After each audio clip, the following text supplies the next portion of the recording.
mygardening.com.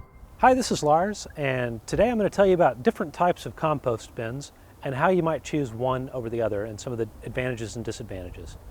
Now, the first type of compost bin is just your regular old standard compost bin. These bins, they're shaped typically like a box. They're made out of plastic, sometimes out of wire. They just sit there. You fill them up and you put all your materials in there.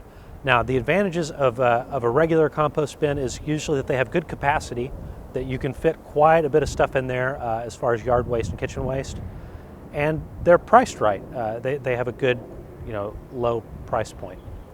The other type of bin that's outdoors is going to be your compost tumbler. Now, your compost tumblers are going to cost a little bit more, but they have the advantage that they're really easy to use. You just throw stuff in there, you keep it tumbled, it keeps all your compost well mixed and aerated, and they work pretty quickly. Worm composting is a completely different type of composting. You usually will have some type of a plastic box where you keep red wiggler type worms in there, and you add food scraps like coffee grounds and banana peels and things like that.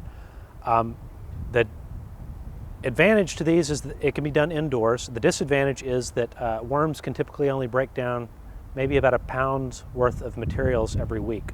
So you're not going to be able to compost massive amounts of materials.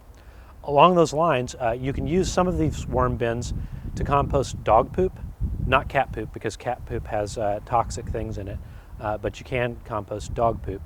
And we also have a variety of other pet waste composters that are installed in the ground, that you dig a hole and you throw the pet waste in there and put a digester product on it, and it gets rid of it that way. Now, indoor composters are another thing. There are automatic ones that are powered, and you plug them in and you put your kitchen waste in there and it breaks it down into compost. And there's also bins that use bokashi, which is a special thing that sort of ferments the compost inside an anaerobic sort of airtight container. And finally, you've got your compost pail, which you don't use to actually make compost in the pail. What you do is you collect your kitchen scraps over the week when you're cooking. You put your eggshells, your coffee grounds in there, and then you carry that out to your compost tumbler or your compost bin once a week or whenever you fill it up. These are the types of composters that you might be interested in, and hopefully that'll help you make a decision on what you might need.